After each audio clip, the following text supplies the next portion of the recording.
जय श्री राधे।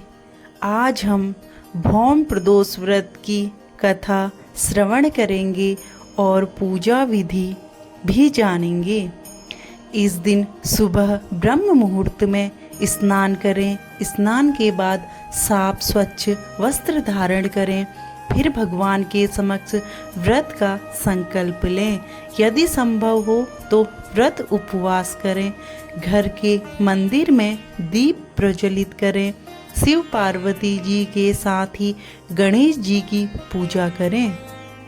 हिंदू धर्म में प्रदोष व्रत का बहुत अधिक महत्व है। त्रयोदशी तिथि पर प्रदोष व्रत रखा जाता है। हर माह में 2 बार प्रदोष व्रत रखा जाता है। साल में कुल 24 प्रदोष व्रत पड़ते हैं। प्रदोष व्रत के दिन भगवान शंकर और माता पार्वती की विधि विधान से पूजा की जाती है। प्रदोष व्रत में प्रदोष काल के दौरान पूजा का विशेष महत्व होता है।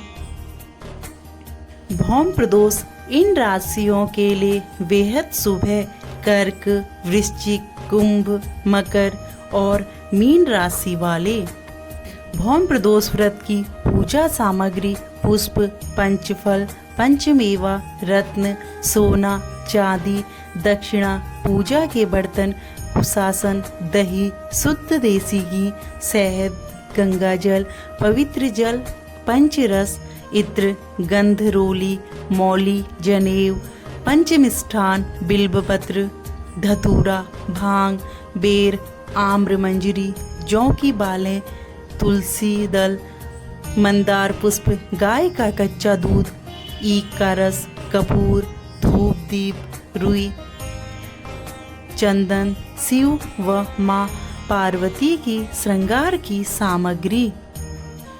सूर्यास्त के पश्चात पुनः स्नान करके भगवान शिव का पूजन करें। नैवेद्य में जौ का सत्तू, घी एवं शक्कर का भोग लगाएं। तत्पश्चात 8 दिशाओं में 8 दीपक रखकर प्रत्येक की स्थापना कर उन्हें 8 बार नमस्कार करें। प्रदोष व्रत के दौरान आप मीठी चीज़ों का सेवन करें।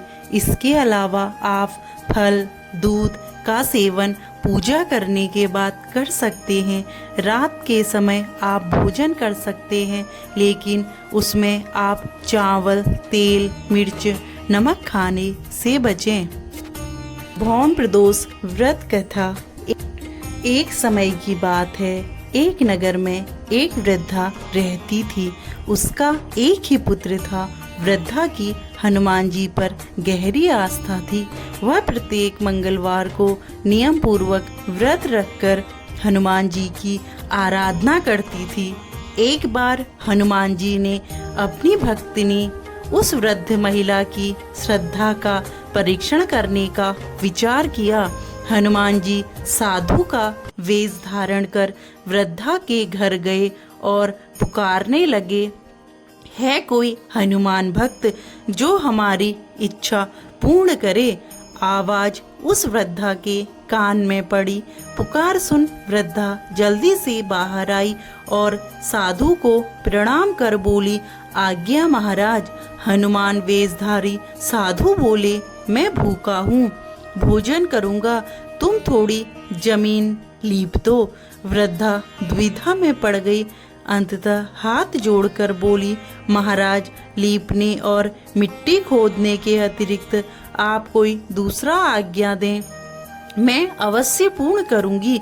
साधु ने 3 बार प्रतिज्ञा कराने के पश्चात कहा, तू अपने बेटे को बुला, मैं उसकी पीठ पर आग जलाकर भोजन बनाऊंगा।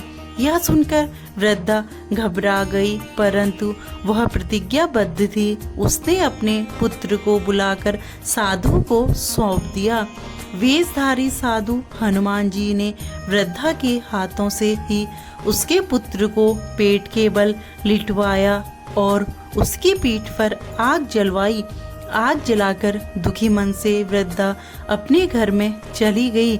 इधर भोजन बनाकर साधु ने वृद्धा को बुलाया, कहा, उनका भोजन बन गया है। तुम अपने पुत्र को पुकारो ताकि वह भी आकर भोग लगा ले। इस पर वृद्धा बोली, उसका नाम लेकर मुझे और कष्ट न दें। लेकिन जब साधु महाराज नहीं माने तो वृद्धा ने अपने पुत्र को आवाज लगाई। वह अपनी माँ के पास आ गया। अपने पुत्र को जीवित देख वृद्धा को बहुत आश्चर्य हुआ और वह साधु के चरणों में गिर पड़ी। तब हनुमान जी अपने वास्तविक रूप में प्रकट हुए और वृद्धा को भक्ति का आशीर्वाद दिया। बोलो बजरंग बली की जय। हर हर महादेव।